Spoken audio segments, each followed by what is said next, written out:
¿Qué dicen? Sí. Sí, profe. Arranquemos nomás. Perfecto. Profe, Bueno, yo no acá me lo... conecto con cámara porque tengo dos nenes y cuando no quiere aparecer uno, el otro se me cuelga, tiene 2 años, entonces siempre ando con alguno colgando arriba. Pero Paula, olvídate, yo tengo un hijo que Estoy tiene 3 años igual, y estoy medio. igual. Yo tengo un hijo de 3 años y medio y tengo una nena de 8 años, así que en cualquier momento los van a ver aparecer por ahí atrás, porque los mandé a la habitación a ver tele, así que olvídense A mí por mi me pasó lo parte. mismo la primera vez también, por eso yo tengo dos chiquititos, estoy igual, así que las entiendo. Por eso mismo, ¿no? Olvídense. eh, en ese sentido, somos todos normales.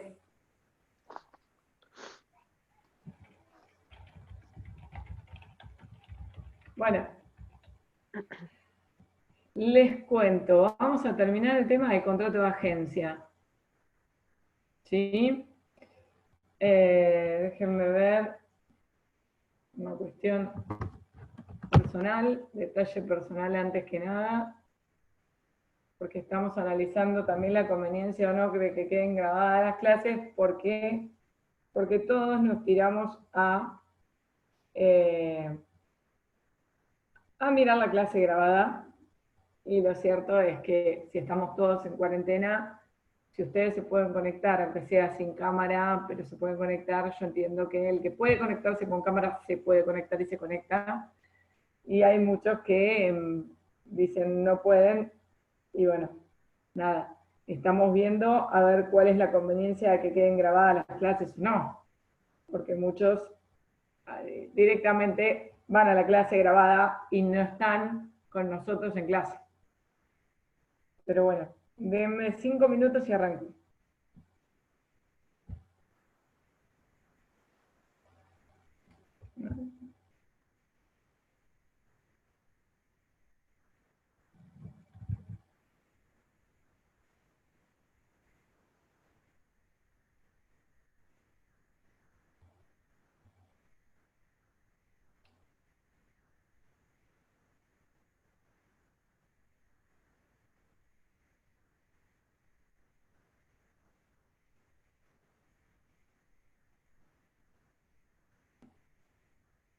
Como algo que les pueda llegar a sumar en algún punto, tengo que decirles que cuando uno analiza los contratos,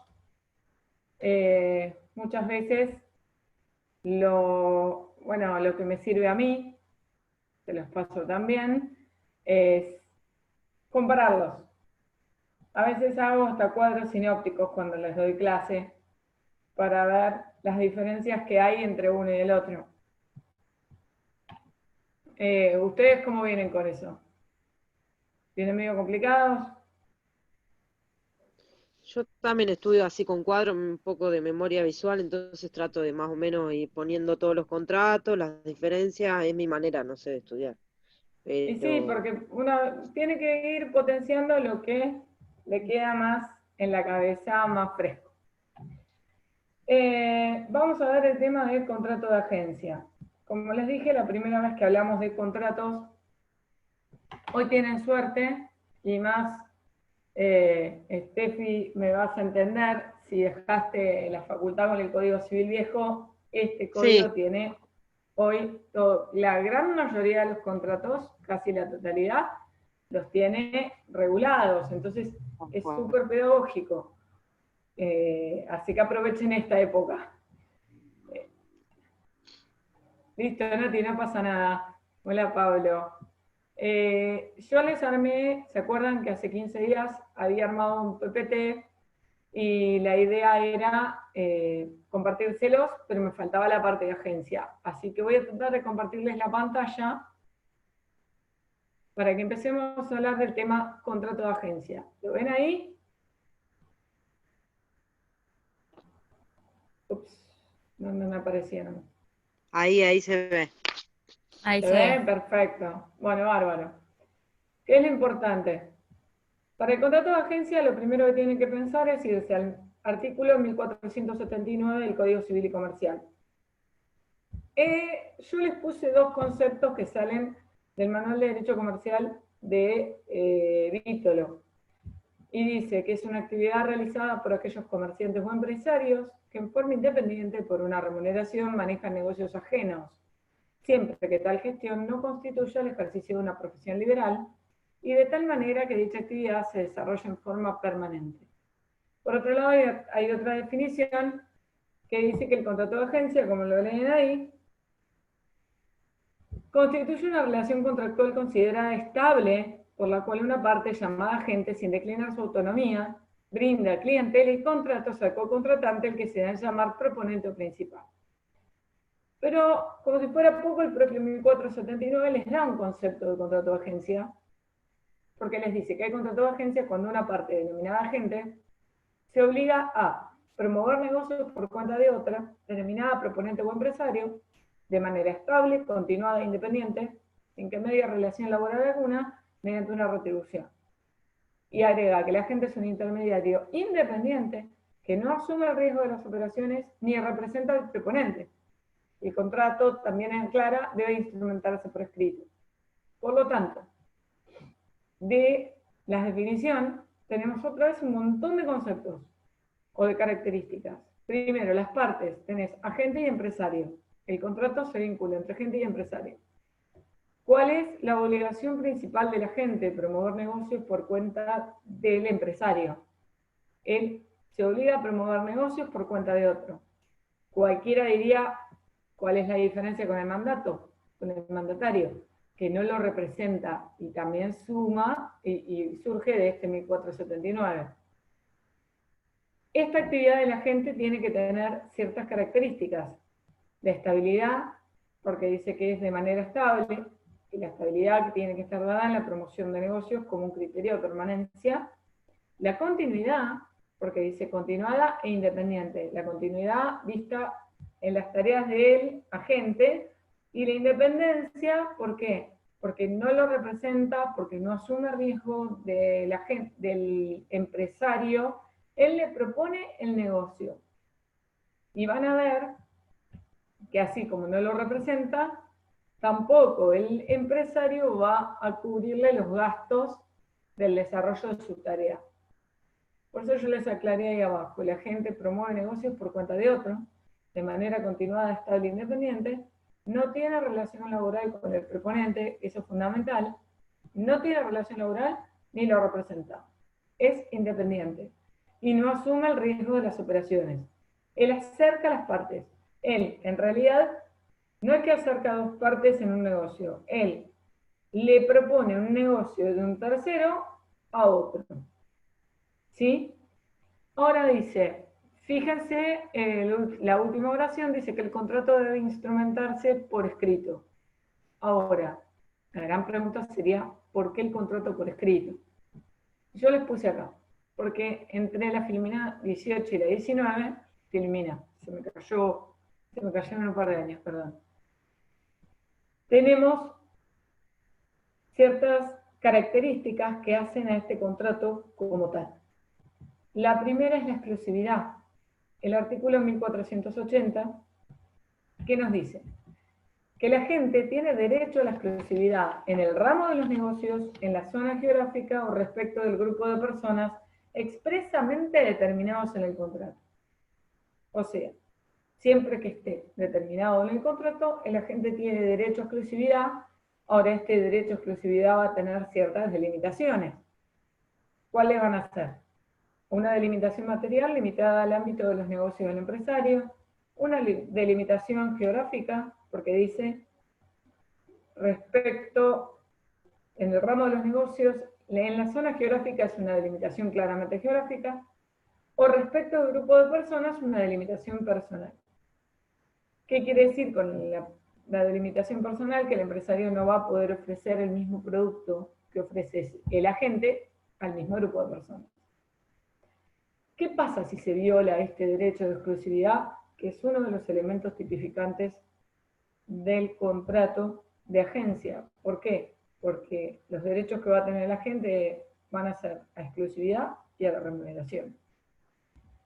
Si se viola este derecho, si el agente tiene esta exclusividad para un determinado grupo de personas y el empresario le ofrece el mismo producto y se lo vende más barato o por un precio menor, hay un claro incumplimiento del empresario y esto generaría un derecho de la gente a daños y perjuicios que estaría dado sobre qué parámetros, sobre la retribución que tuvo el empresario sobre los negocios que realizó en incumplimiento al derecho de exclusividad de la gente. Espero que quede más o menos claro. Si no me frenan, corten micrófono porque no los veo. Para poder compartir no los estoy viendo. Así que no me escriban, corten micrófono y díganme. Vamos a la segunda pauta que hace a la necesariedad de que el contrato de agencia esté por escrito.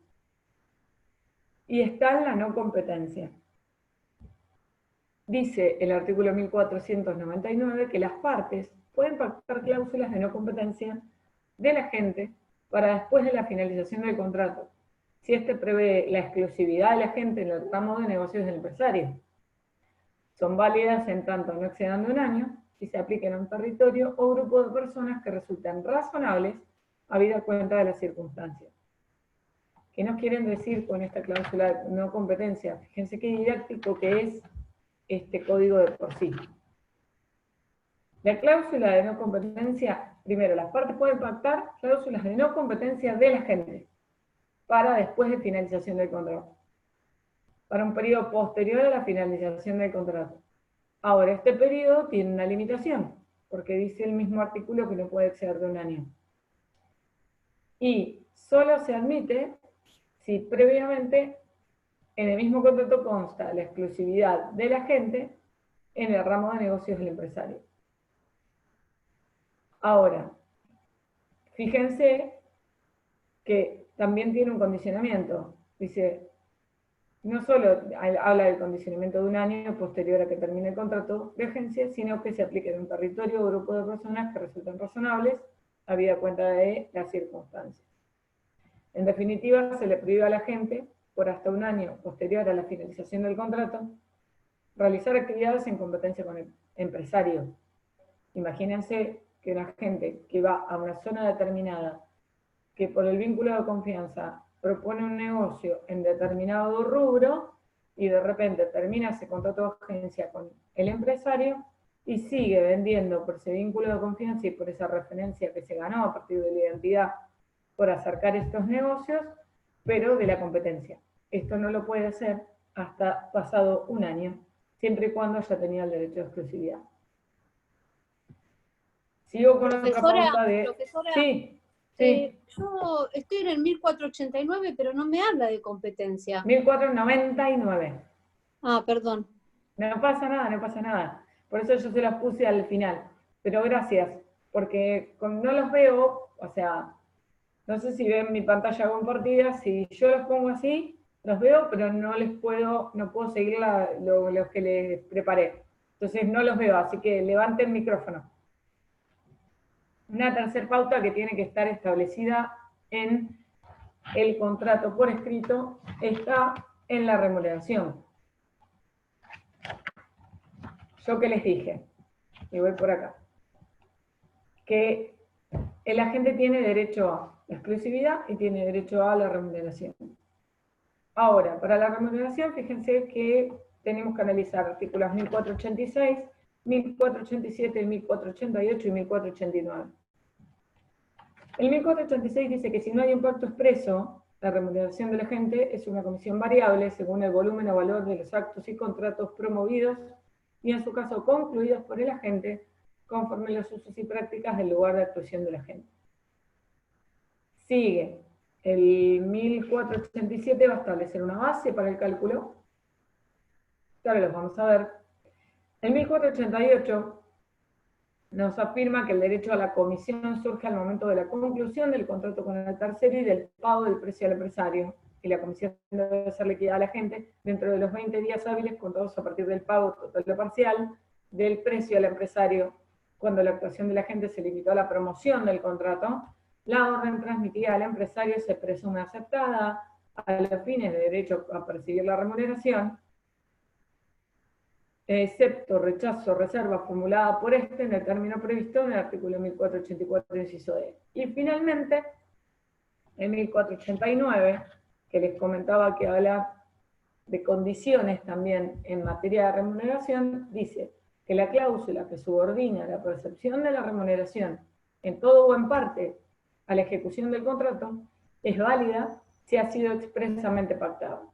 Otra vez, la remuneración tiene diferentes pautas y la necesariedad de un contrato por escrito es fundamental para que esta remuneración o el tipo de remuneración o el cómo y el cuándo quede debidamente pactado. Analicemos estos 4 artículos y seguimos. Sabemos que la remuneración es el derecho de cobro de la gente por la tarea realizada. ¿Qué nos dice el 1486? Establece pautas o sistemas. El primer sistema, a ver si yo se los puse acá. Esperen que me voy. Acá está. ¿Tienen? ¿Lo ven? Perfecto. La remuneración de la gente se establece a través de sistemas, de acuerdo al 1486. El principio general es la comisión, porque así lo dice, si no están pactados, es una comisión. Establecían el porcentual del total facturado por las operaciones, promovidas o concluidas con su intervención. Esto es, si nada dice, vamos al porcentaje sobre el total facturado bruto o neto. Bueno, la bibliografía, la doctrina nos dice que es el porcentaje neto, porque es lo que efectivamente percibe el empresario. Después, otra pauta u otro sistema que se puede establecer es sobre el sobreprecio o margen de ganancia, donde se puede establecer en todo o una parte del sobreprecio por encima del fijado por el empresario. Ahí se establece la comisión de la gente. O un tercer sistema, claramente es el mixto. Ahora bien, el 1487, que no se los leí cuando les leí los artículos de remuneración, habla de la base del cálculo.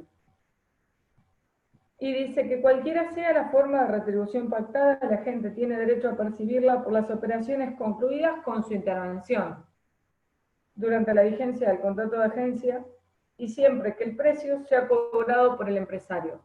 ¿Por qué aclara esto en el primer renglón?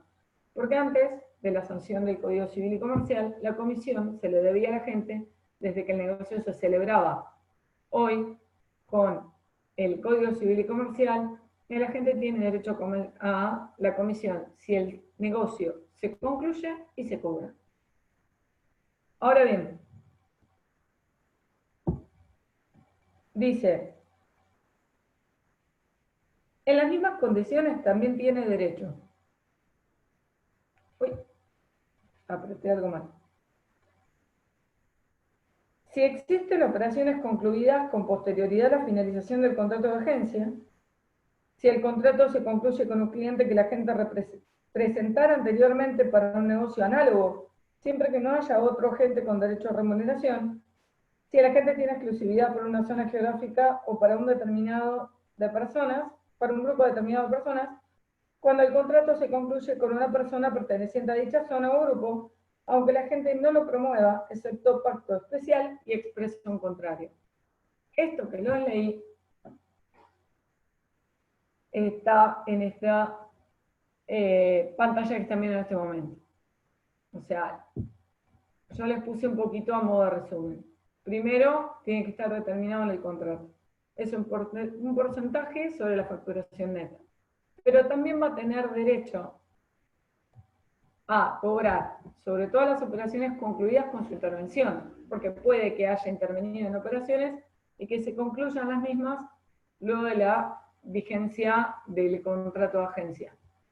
Va a tener también derecho a cobrar sobre todas las operaciones iniciadas durante la vigencia de su contrato, aunque concluida después, bueno, este sería el ejemplo, a cobrar sobre operaciones análogas a las presentadas por el agente, siempre y cuando no haya otro agente con derecho a cobro.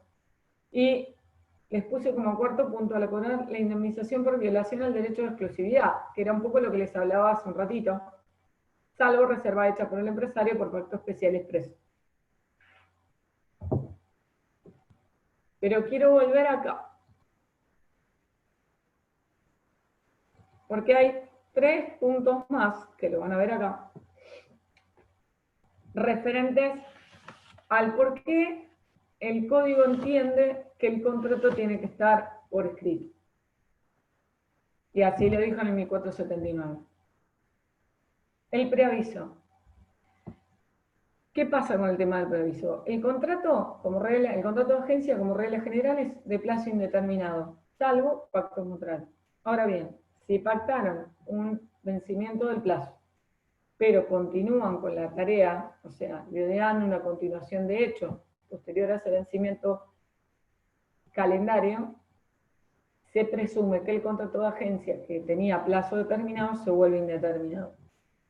Ahora, ¿qué pasa si el contrato por plazo indeterminado se le quiere finalizar de alguna manera? Hay que preavisar. Y ahí entra el 1492, que dice que en los contratos de agencia por tiempo indeterminado, cualquiera de las partes puede poner fin con un preaviso. El plazo de preaviso debe ser 1 mes por cada año de vigencia del contrato. El final del plazo de preaviso debe coincidir con el final del mes calendario en el que lo opere. Las disposiciones del artículo se aplican a los contratos de duración limitada, transformados en contratos de duración ilimitada, a cuyo fin el cálculo del plazo de preaviso debe computarse la duración limitada que le precede. Las partes pueden prever los plazos de preaviso superiores a los establecidos en este artículo. Y bueno, en el caso del artículo 1492, dice el artículo 1493 que la omisión de preaviso otorga a la parte derecho a indemnización por las ganancias dejadas de percibir en el periodo. Por lo tanto, este es otro de los institutos que tienen que estar por escrito en el contrato. Vamos a analizarlo un poquito más en detalle. A ver si me comí algo, un detalle, un dato de darles. Simplemente de color, que la facultad de preavisar, la facultad de rescisión unilateral, porque dice que cualquiera de las partes puede ponerle fin al contrato, también está reconocida en el artículo 1077 del Código Civil y Comercial. Y, Profesora, sí, ¿el plazo de los contratos lo pueden estipular las partes? sí, Para que sea indeterminado. exacto. Primero, Puede ser de 2 años. ¿cómo? Yo puedo poner en el contrato 2 años y después de los 2 años vendría a ser indeterminado. Exacto. Bien. El principio general es que el contrato de agencia es indeterminado, las partes por una cuestión de autonomía y de libertad contractual pueden determinar un plazo, pero si termina ese plazo, si vence ese plazo y continúan, lo convierten en indeterminado. Sigo con esto. ¿Qué pasa? El 1493, cuando habla de la omisión de preaviso, cualquiera de las partes puede rescindir el contrato de manera unilateral. Si no efectúa el preaviso en los términos de 1492, esto no quita validez al acto jurídico de la rescisión. Sí va a generar un derecho indemnizatorio a la contraparte, que el 1493 dice, determinado por las ganancias dejadas de percibir durante el periodo en el que debió continuar la relación si se hubiera preavisado. Porque imagínense, si el contrato de agencia es un contrato que tengo yo hace 10 años como agente y a mí me rescinden unilateralmente en el contrato, yo podría haber ganado durante 10 meses más en virtud de este contrato por el preaviso que me estaban dando, porque era 1 mes por cada año del contrato. Sin embargo, al rescindirme de manera inmediata, me están privando de esa ganancia durante el plazo de 10 meses. Esa ganancia dejada de percibir se convierte en una indemnización a mi favor, como agente. Por eso también vamos al punto siguiente, la indemnización, porque en caso de omisión de preaviso, vas a tener una indemnización. Y el agente tiene otro tipo de indemnización, o de derecho a indemnización, que está dado en el 1497, otro elemento tipificante de este contrato distinto del resto. El 1497 habla de la compensación por clientela. Dice que extinguido el contrato, sea por tiempo determinado o indeterminado, el agente que mediante su labor ha incrementado significativamente el giro de las operaciones del empresario, tiene derecho a una compensación si su actividad anterior puede continuar produciendo ventajas sustanciales a este. En este sentido, el agente tiene que probar que con su actividad se incrementó significativamente el giro de negocios del empresario y que por el incremento el empresario va a tener más ventajas. A partir de ahí, probados esos dos extremos, tiene un derecho a esta indemnización de compensación por clientela. Ahora bien, ¿qué pasa si muere el agente? Los herederos van a poder tener derecho a la compensación por clientela. ¿Y cuál es la base del cálculo para la compensación por clientela? No está determinado en el código, pero la doctrina establece que 1 año de remuneraciones neto de gastos, considerando el promedio de los últimos 5 años de ganancias que ha tenido como consecuencia del incremento de la clientela. Ahora bien, me voy a este otro punto, último punto en el porqué de un contrato por escrito. Y acá estamos, en la resolución y el plazo indeterminado. Los artículos 1495 y Q94, perdón, les habla de las resoluciones. Dice que el contrato de agencia se resuelve por la muerte o incapacidad del agente, disolución de la persona jurídica que celebre el contrato que le deriva en fusión o decisión, quiebra firme de cualquiera de las partes, bueno, se las nombra, ¿ven? Y dice que en los casos previstos en los incisos A a D del 1494, la resolución opera a pleno derecho. Bueno, toda esta lectura, ¿en qué se traduce? ¿Se puede resolver el contrato? Sí. El 1494 y el 1495 lo establecen. Y van determinando diferentes causales de resolución. Algunas de pleno derecho. Dentro de las plenos derechos está la muerte del agente o la incapacidad del agente. Antes de la sanción del Código Civil y Comercial, frente a la muerte o incapacidad del agente, podían continuar en su función los herederos. Hoy, el empresario tenía a su vez la facultad de resolver. Hoy, directamente es una resolución de pleno derecho. Salvo que el empresario convenga por escrito en el contrato la continuación del contrato con herederos del agente frente a la muerte o incapacidad de este. La muerte o incapacidad del empresario, por otro lado, el código no lo establece, interesa la continuidad de la empresa. Por eso dice en el B, disolución de la persona jurídica que celebre el contrato, que no deriva de fusión o escisión. ¿Por qué? Porque lo que interesa es la continuidad de la empresa, no la muerte del empresario, independientemente de quién resulte su titular subjetivo. La disolución de la persona jurídica claramente extingue el contrato, provoca el cese de la actividad, salvo que se disuelva esa persona jurídica por fusión o absorción, dice el código. Ahora,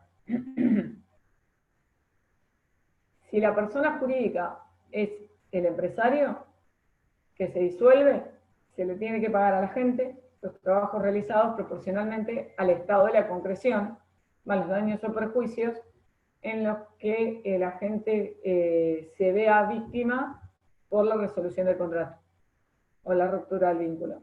Ahora bien, si la disolución de la persona jurídica es del agente, antes el contrato duraba durante su liquidación, la liquidación de la sociedad. Hoy directamente se extingue. Otra razón que denomina el código, que está ahí descrita, es la quiebra de las partes. Si la quiebra de las partes resuelve el contrato, no así el concurso. Quinta razón por la cual se puede resolver el contrato, por el vencimiento del plazo. siempre que no exista continuación. Acuérdense que yo les dije principio general y contrato de agencia de plazo indeterminado, salvo que las partes convengan un plazo determinado y terminen, o sea, lleguen al vencimiento del plazo y rompan con el vínculo tanto entre el agente como el empresario. Otra causal que se puede dar, y ya no de pleno derecho, está en el incumplimiento de las obligaciones. Fíjense que habla de incumplimiento grave y reiterado. Estos son elementos que hacen a la esencialidad de este incumplimiento y se suma la imposibilidad de quien no cumplió de poder continuar cumpliendo. Y fíjense que el inciso F resuelve el contrato por una disminución significativa del volumen de negocios del agente. ¿Puede haber otras causales de resolución? Sí. La edad, invalidez o enfermedad del agente, cuando impiden razonablemente continuar al agente en sus actividades. El acuerdo de partes, las partes pueden en cualquier momento rescindir o romper el vínculo laboral, el vínculo contractual, y por la frustración del contrato por alterarse las bases. Esto por aplicación analógica del artículo 1090 del Código Civil y Comercial. Y el 1495 nos dice de qué modo opera esta resolución. Entonces te dice, incisos A a D, o sea, muerte o incapacidad del agente, disolución de la persona jurídica, quiebra de las partes o vencimiento del plazo, la resolución opera de pleno derecho. Y dice, puede operar la resolución por incumplimiento de las obligaciones siempre que sea grave y reiterado y que pongan en duda, como les decía, la intención de cumplir de la parte que no cumplió. Y esto tiene que... a ver... ¡Ay! Me fui.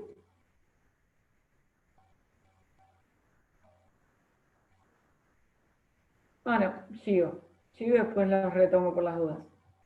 Como les estaba diciendo, las reglas que les puse acá. Plazo indeterminado, salvo pacto en contrario. Contrato a plazo vencido, si se continúa la ejecución, se denomina o termina siendo un contrato indeterminado. Contrato indeterminado llega a fin, requiere de preaviso del 1492, un mes por cada año de vigencia del contrato. Ahora, les hablé de esto también. La actividad de la agente tiene que tener características de estabilidad, continuidad e independencia, porque así lo dice el 1479. El agente acerca al cliente, y como les mencioné en el contexto de toda esta charla, tiene el derecho a la exclusividad, siempre que esté convenido en el contrato, y les puse la garantía de la agente. Esperen que los vamos a leer este artículo, porque no quiero irme muy rápido. No voy a que no muerde. Nosotros leímos el 1479 con la definición y forma, el 1480 les habla del derecho a exclusividad que tiene la gente, el 1481 le permite a la gente promover negocios de varios empresarios, siempre y cuando esto no implique una competencia, si no será prohibido. Y el 1482, que habla de la garantía del agente. El agente es el que promueve el negocio. El agente es el que le acerca un negocio a una tercera persona del empresario con el que tiene el vínculo por el contrato. Pero no puede ser garante, salvo, establece el código, en el caso que haya cobrado y convenido, la comisión haya convenido y cobrado en realidad la comisión con el agente, con el empresario y ya la haya cobrado. Si el agente establece en el contrato que promueve el negocio se frustra, porque el negocio no se ejecuta, no se celebra, acuérdense que yo les dije que en la remuneración el agente la cobra siempre que el negocio se celebra, se ejecuta y se cobra. Si no se cobra porque no se ejecuta, no se celebra, el empresario no cobra, y si el empresario no cobra, el agente tampoco. Por lo tanto, el agente no puede ser garante salvo que haya pactado con el empresario la percepción de la comisión por adelantado. Y ahora que les dije todo esto, les leo 1482. que dice que la gente no puede constituirse en garante de la cobranza del comprador presentado al empresario, sino hasta el importe de la comisión que se le pueda haber adelantado o cobrado en virtud de la operación concluida por el principal. Y nos vamos a 21, obligaciones de la gente. No se lo voy a leer, ya lo voy por arriba, porque prefiero analizarlo con ustedes. En 1483 habla de las principales obligaciones de la gente. Y las detalla del inciso A al F. Estas principales obligaciones de la gente complementan las que surjan de los deberes generales de la gente que en su carácter de parte de un contrato. Ahora bien, una que habla, la primera que menciona la actuación de buena fe y en defensa de los intereses del empresario, que la tienen ahí. Eso habla de una colaboración empresaria. Claramente, tiene que actuar de buena fe y tiene que defender los intereses del empresario, porque en la medida que el empresario pueda percibir y ejecutar y cobrar del negocio que promueve, el agente también va a poder hacerlo. El resultado, en definitiva, es beneficioso para ambas partes. Después, la promoción de actos u operaciones comprendidos en el contrato. La actividad central de la agente es promover ese negocio. Después, actuar como un buen hombre de negocios. Yo les puse en 1724 del Código Civil y Comercial, porque tiene que apreciarse la conducta de la gente en concreto, conforme cada circunstancia del caso, teniendo en cuenta los bienes y servicios a colocar, el prestigio del empresario, el mercado, los usos y costumbres comerciales. Con lo cual, estamos hablando que se trataría de una obligación de medios de ser lo más diligente posible. Les dije que alguno iba a aparecer. No sé si lo vieron. Después, en cuarto lugar, habla de cumplir con las instrucciones del empresario.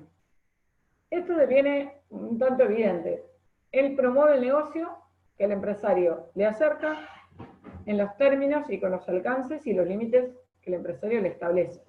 El contrato va a determinar cómo va a actuar el agente. El empresario le tiene que determinar de alguna manera las políticas de comercialización, siempre y cuando tengan los límites del ejercicio abusivo y de el fin económico del contrato. Acto seguido, el deber de información. El deber de información es algo común y conocido por todos ustedes, y a esta altura que están en tercer cuarto año de la facultad, y es más publicitado en el derecho del consumidor, en la ley de defensa del consumidor.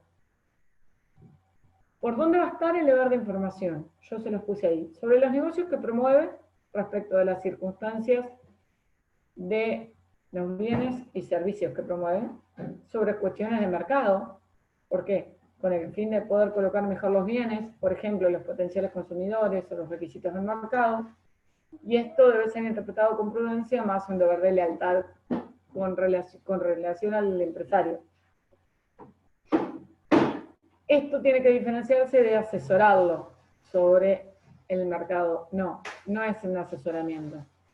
Es darle pautas e informarlo sobre las cuestiones del mercado, sobre la solvencia de terceros, porque claramente él está promoviendo un negocio del empresario con terceras personas. Entonces debe asesorarlo, debe informarlo en realidad, sobre la solvencia de los terceros con los que se propone y se concluye el negocio. Él tiene ese contacto directo. ¿Para qué? Con el fin de evitar estos negocios con insolventes. Y les puse, por último, sobre los reclamos, porque el agente está obligado a informar inmediatamente al empresario, porque también está obligado a recibir reclamos de terceros, que es el punto 6. El agente está obligado, de acuerdo al código, a recibir reclamos de terceros sobre defectos o vicios de calidad o cantidad de los bienes vendidos o servicios prestados. O sea, en concreto la gente lo recibe y debe poner en conocimiento inmediatamente al empresario a tal efecto. Finalmente, otra de las obligaciones que habla el artículo 1483 es llevar la contabilidad. Obligación de la gente y es individual cada operación para cada empresa que actúe.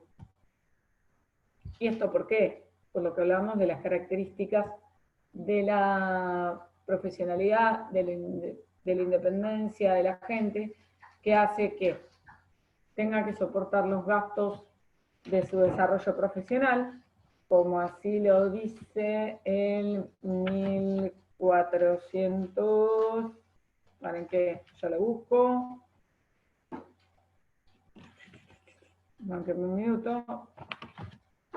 Bueno, ya lo voy a encontrar.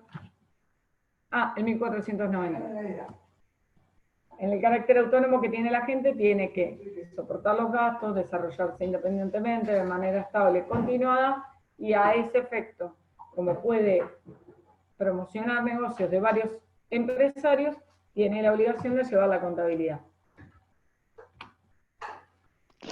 Por el lado de... Profe, una consulta. Dale.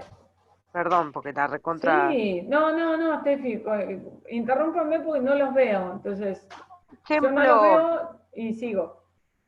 un ejemplo, ¿cuál podría ser? No sé si dijo hoy, porque yo justo me levanté y cuando vi que estaba explicando, pero no sé si había dicho de algún ejemplo bien de agencia. No, Yo justo iba a preguntar lo mismo, profe, respecto de, estoy medio mareada, yo con los ejemplos entiendo mejor, y Sí, yo soy una igual. agencia de autos, ¿es una agencia o es una concesionaria? O sea, o depende de la relación que tenga con la persona que le provee los autos, no sé si me y yo explico. creo que depende de la relación que tenga con la persona y el vínculo que tenga. Una agencia de autos puede ser una agencia, como puede también ser una concesionaria, pero una agencia de autos podría ser un buen ejemplo.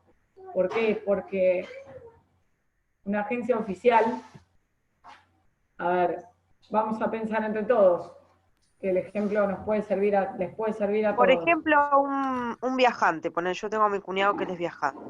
Sí, pero el viajante de comercio no es el agente. No, eso te iba a preguntar. Eso como que me marea. ¿Quién vendría a ser el agente? ¿El que le da el producto a él? No, el viajante de comercio es el que tiene una zona determinada, es bastante parecido. A Claro, ver, porque me confundo con eso, por eso. Es como... vamos a buscarla, porque la verdad es que no la había pensado nunca, y si me dan 2 minutos... Lu, te hago una Sí, consulta. sí, Recién dijeron agencia de autos, pero yo repasando o repasé, por ejemplo, cuando nosotros decimos que la gente tenía que ser, tenía que tener una obligación de prioridad, como vendría a ser única, ¿no? Pero en la no te escucho agencia, bien. ¿qué pasa con los autos usados? Había un contrato en el que podía el agente, poner la concesionaria, recibir autos usados y quedaría como mercadería no sé, como prioridad de la mercadería, porque la gente tiene que ser, como habíamos dicho, no sé cómo si me entendés lo que te digo. Sí, te entiendo. Primero me gustaría que les sirve a ustedes para estudiar y les saco la duda a Steffi.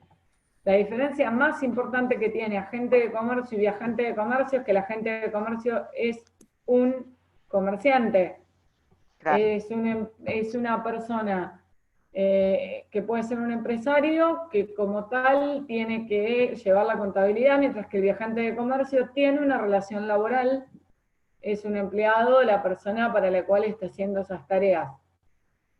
claro, sí, ahí entendí. Sí, hay una Está gran muy diferencia. buena la diferencia para buscarla. No Sí, había está buena. pensado en este momento y como se darán cuenta, viernes a las 9 de la noche me cuesta un poco pensar, pero eso iría por un lado. Después, Lu me parece que me estaba hablando, cuando hablábamos del tema del contrato de agencia, la agencia de autos. A ver, O sea, yo creo mientras que iba cuando... explicando Ah, me Paula, en imaginé la las dos. agencia de autos. Claro, me imaginé la agencia de autos como por siempre me imagino un contrato, un comercio para ir aplicando lo que usted va explicando a Sí, eso, entonces lo claro, entiendo mejor. claro, claro, está muy Y bien, porque después así me les entró queda la duda de grabado. la, y después me entró la duda de la concesionaria, y yo digo, no, la concesionaria, son dos cosas distintas, hay dos tipos, Lo que nada, pero pasa es que, hoy ya las agencias de autos como tales me parece que ya no existen más, salvo para autos de alta gama, como los autos importados. Pero de repente yo pienso, y estoy pensando a la par de ustedes,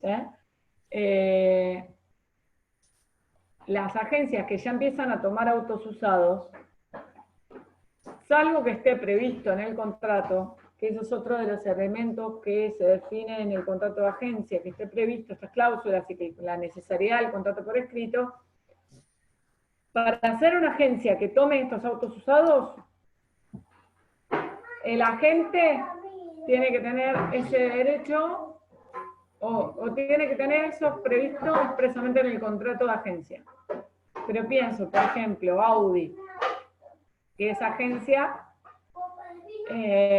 la agencia debería, o sea, tomar los autos. Audi abre acá en Argentina sus establecimientos. Déjala, no pasa nada, las chicas se dieron cuenta que yo... Toma. Las chicas también tienen nenes chiquitos. La agencia,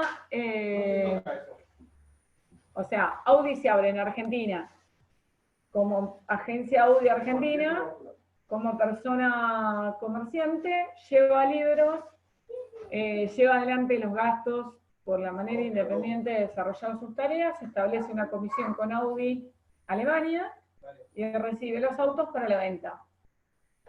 Eso sería un contrato de agencia. Bien. Lo que pasa es que en el tema de agencia de autos, el tema de automóviles está un poco distorsionado con el tema de la concesionaria. Pero yo lo pensaría por ahí. Claro, ese Claro, era a mí, lo que a mí iba me a pasa la eso. confusión a mí. ¿Que se te confunden? Perdón, no sé a quién interrumpí. Y a mí Ay, me no, pasa eso, claro. te Me pasa interrumpí Bueno, yo que te pero dejo hablar. tranquilas, ¿saben lo que pueden hacer? No, las no, dos a pero la vez. tranquilas. Fíjense que a mí también en cierto punto se me confunden. Pero lo que pueden hacer es lo que decíamos con Estefi al principio de la clase. Háganse columnas y analicen los contratos y ahí van a encontrar las diferencias. Claro, sí, Yo la yo hago encontré, igual. Luciana me Sí, habla. sí, sí, Eh, sí. Esta pregunta que me vino, que recién vino, fue porque una pregunta de examen, claro, yo también me lo confundí, agencia con el concesionario, porque la pregunta de examen fue, ¿el concesionario puede vender únicamente los productos de la marca principal, vender los productos de la marca que representa y de las otras marcas del mismo producto cuando es usado, y vender los productos de la marca que representa y las otras marcas del mismo producto cuando sea 0 kilómetros? Entonces, esto se me confundió con contrato de agencia. ¿Y de dónde sacaste esa pregunta tan enroscada? Te digo, Me Lu, remarié. Ah, me la tomaron el trimestre Creo pasado. que ya desaprobé. Sí, por ¿en favor, me mareé serio? mal. Me muero ahí, me muero, me matan a mí. Fue pregunta del examen pasado, del primer examen. Yo la dejé en el segundo porque se me complicó con otras materias, pero me tomaron en un múltiple choice, fue pregunta. Por eso, a mí me matan si me preguntan eso. ¿Quién les dio concesión? Sí, contrato de concesión. ¿Les dio alguien? En realidad la concesión es un contrato de distribución.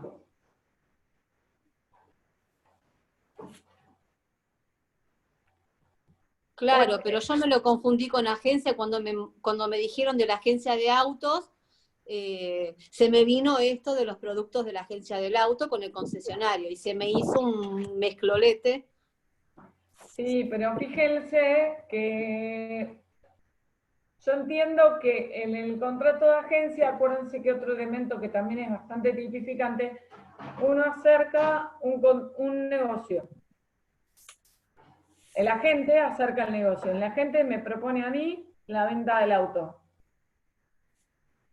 Pero el agente no es propietario ni poseedor del auto. Me propone la venta del auto. Claro, Pero promueve posiblemente un el auto no negocio. lo tiene.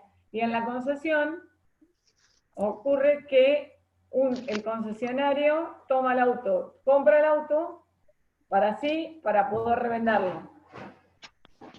Entonces, mientras uno me propone un negocio, el otro me ofrece un producto.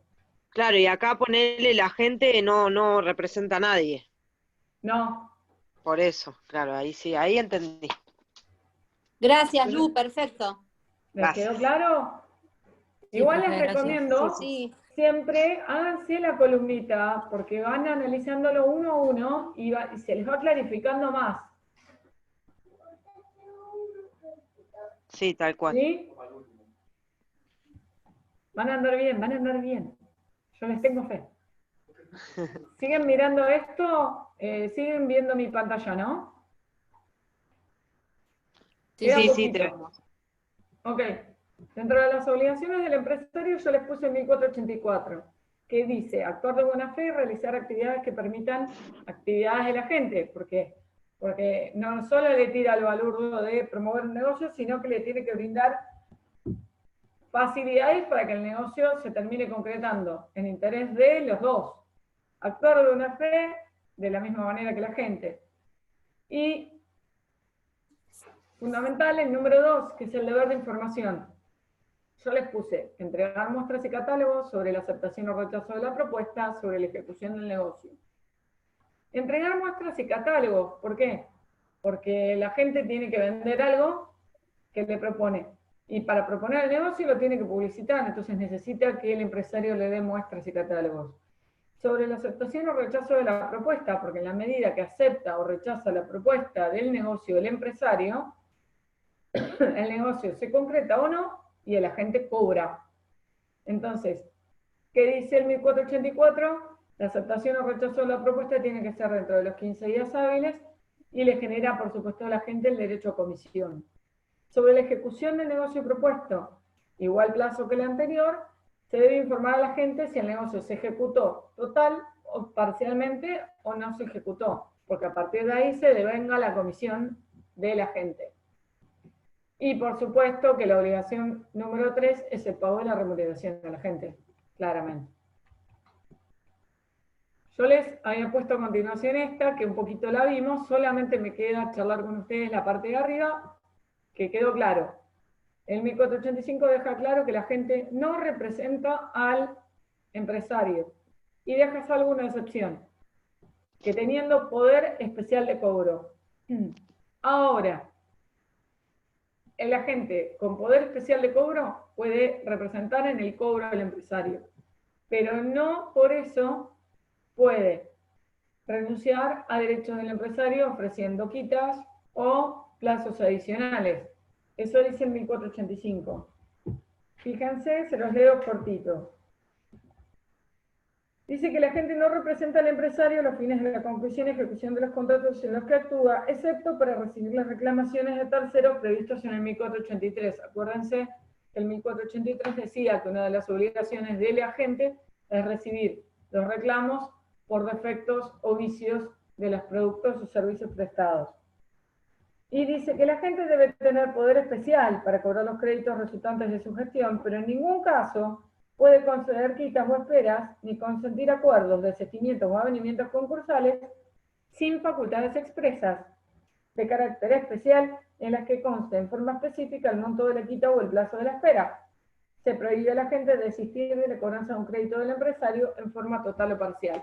En definitiva, aún así, teniendo poder especial de cobro, el agente no puede renunciar a derechos que tiene el empresario en virtud de estos cobros que tiene que hacer.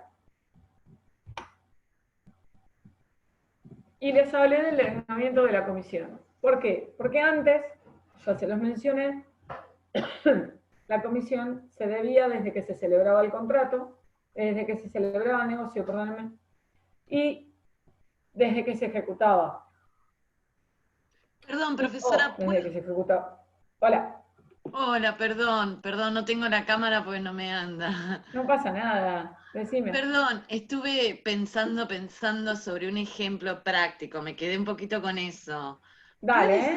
¿Puede ser, por ejemplo, un productor de vinos y la persona que lo comercializa? Puede ser. ¿El bodeguero y el que sale a vender los vinos? Puede ser, claramente. Y en esta pandemia la gente debe estar cobrando lindo. Bueno, gracias. Puede ser, está bueno. ¿Y sabes qué, Nora? Los chicos se van a quedar con la idea del vino y de la vinería, que la bodega le trae el vino, porque claramente puede ser un agente con cierto derecho a exclusividad o no, en cierta zona determinada, y cobrar o un porcentaje de comisión o un pequeño sobreprecio. A ver, todos nos hemos tomado un vino y sabemos que vas a determinado lugar y está a un precio, vas a determinado lugar y está un poquito más caro. Claro, porque además yo recuerdo personas que tienen como estos contratos con bodegas específicas y Claro. promocionan y venden esos vinos, hacen, qué sé yo, ponen una carpa en un parque o en un lugar Exactamente. y con comida y hacen una reunión y promocionan a una bodega en especial. Sí, sí, está muy bueno el ejemplo. Gracias. Gracias. Volviendo al 1488, que les hablé un poquito, pero hoy ahora lo vemos así. Antes la comisión se devengaba desde que se celebraba el negocio o desde que se ejecutaba. Hoy el derecho a comisión nace si se concluye y cobra el negocio. Dijimos que si no se pactó, la comisión es sobre la base del pago del precio. Y dice el 1488, abonada 20 días hábiles desde el pago del precio, o que el empresario la debe abonar. No sé si recuerdan que cuando les puse lo de por qué por escrito, se lo detallé, se los transcribí. Y frente a la propuesta del negocio, el 1488 dice que si el empresario no se manifiesta ni por sí ni por no, el silencio del empresario provoca que se devengue la comisión. Y el 1489, que también lo vimos ahí, la remuneración puede estar sujeta a la ejecución del contrato siempre y cuando esté expresamente pactado. La resolución yo ya se las hablé, pero acá la pueden ver, las causales. Sigo un poquito, así ya terminamos. ¿Cómo opera la resolución? ¿Se acuerdan que lo hablamos hace un ratito? De pleno derecho por incumplimiento de las obligaciones y cómo tiene que ser ese incumplimiento. La compensación por clientela. Esto existe en el contrato de agencia, no existe en el contrato, en ningún otro contrato. Las excepciones, que esto es lo único que no hablé con ustedes cuando hablé de compensación por clientela. ¿Cuándo la gente no va a poder cobrar esa compensación por clientela? Básicamente, cuando por incumplimiento de la gente, cuando el incumplimiento de la resolución del contrato sea de la gente grave y reiterado y que ponga en duda que la gente pueda seguir cumpliendo, por una decisión incausada de la gente, que no es vinculante con el incumplimiento del empresario, por edad, invalidez o enfermedad de la gente, que resulten impedimentos para la continuidad de la relación. Fíjense, 1497. Extinguido el contrato. No,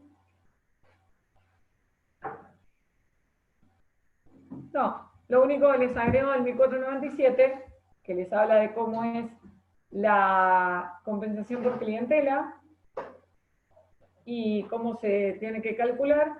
El tercer párrafo que dice que la compensación no impide a la gente, en su caso, reclamar por los daños derivados de la ruptura por culpa del empresario.